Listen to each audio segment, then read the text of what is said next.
What's up, guys? It's Ken. Really? You're not gonna? Oh, wait a minute. It's on video. Of course, it's not gonna have a choice sound. It's on video. Okay, you know what? Forget the stupid blind show. Yeah, I'm just gonna forget the blind show.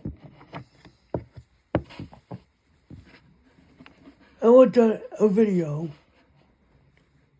about a Gen Z person, like someone born from the mid to late 90s to about 2010 or 2011 or something.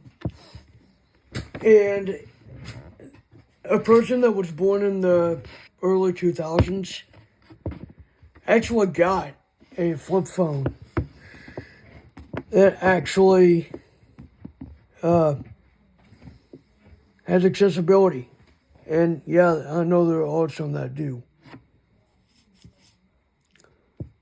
The phone in question that I'm going to mention is the Nokia 2780. And no, I'm not saying that because of Snake. No. It does have it though, but no. Nokia 2780 has KaiOS on it, which is essentially a Linux distribution for mobile keypad phones, which I kind of figured as much. It's got a couple Android-esque features. KaiOS does, which from what I could gather from watching videos. Google Assistant, I think, is on there. I think. Probably not. Some Google stuff like YouTube and all that. No Facebook. The only social media app is Twitter. There's an accessibility feature for blind users called Full Readout. And I looked this up on Wikipedia.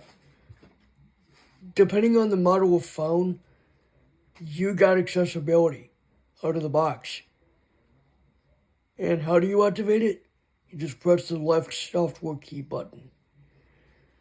According to what the thing says, because I don't know. I just want to check it out at some point. Of course, it's all 4G like every other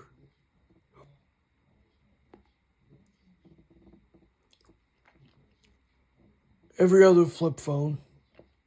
Of course, it'll eliminate all the distractions, and it may record videos and take photos, but I'm not going to be uploading videos to YouTube on that thing. No.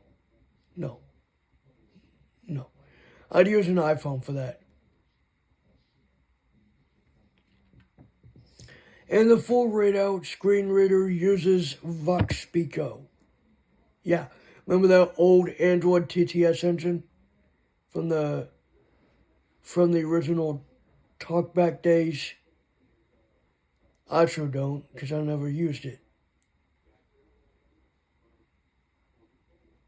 You can actually get Vox Pico, or as Vox Pico, on older versions of NVDA and on Orca for Linux.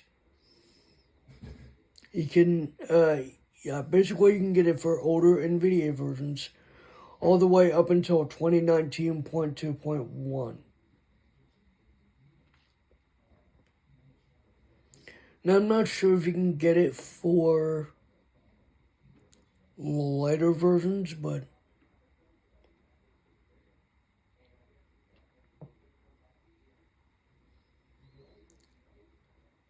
as Vox Pico used to be used on Android devices, it's not used on Android anymore, and it's definitely not being used on iOS at all. It's used on Fire OS.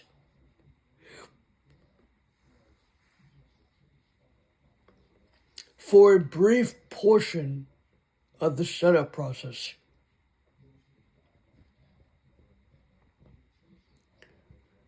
I think it's VoxPico originated, I'm not sure where it originated, but it might have originated on Android because it was on Android, it was on Windows and Linux, and partially on Fire OS.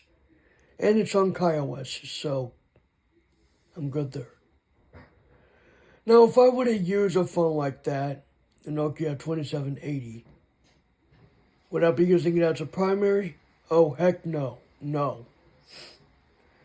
4 gigabytes of internal memory, 512 gigabytes of RAM? No. Nuh-uh. I would gladly use it, though, but not as a primary. Same with Android. I tried to use Android as a primary. Well, the difference with Android and KaiOS is that Android is way more robust. It's got way more features. In fact, you pretty much have a whole open world in your hands. I mean, KaiOS has an app store, yeah, sure, but it's not. From what I can gather from videos, it's not that many apps. If I thought the Blind Shell app catalog was bad, oh boy. I'm not sure what the market is for that. It can be for the blind. It can be for the visually impaired.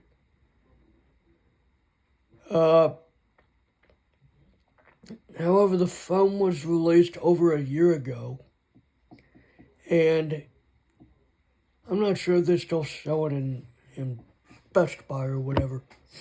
They might have it, I don't know. But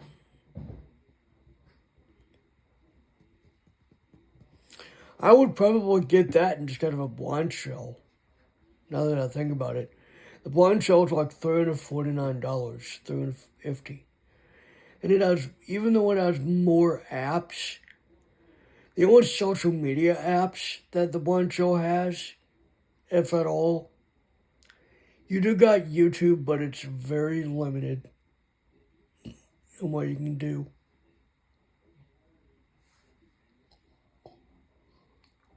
You don't have Google Assistant. You don't have Google Maps. The only Google-related features, the only Google, what? The only, what the heck? The only Google-related app is Google Lookout, and that's it. Yeah, you can sign into your Gmail, yeah, on the Blind Shell, but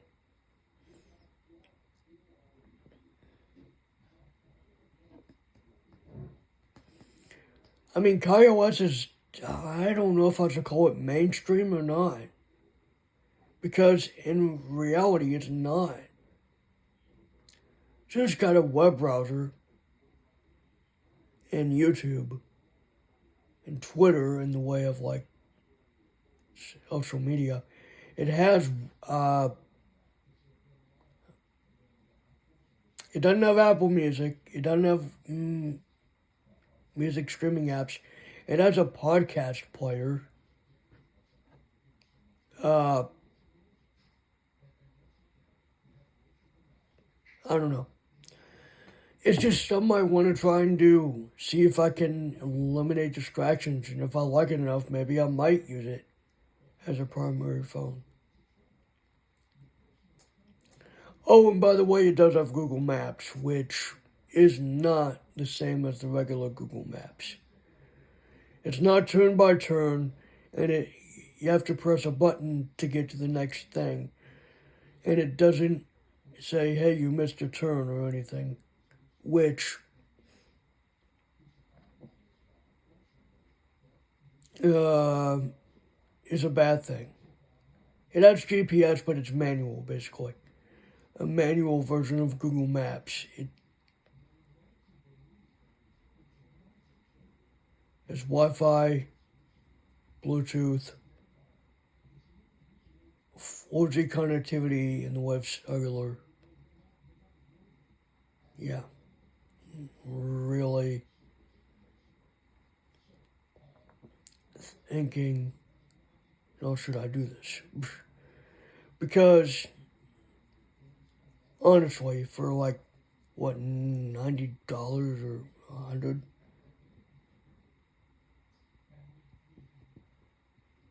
It's basically like it's basically like an Android phone, but not really. I mean, I could consider it, but no, it's not even close.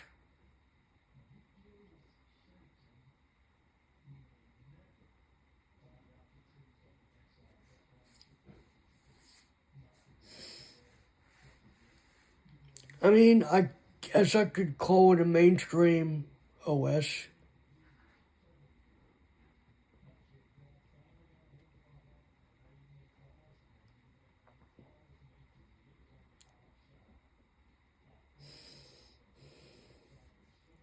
But yeah, it's all in this right now.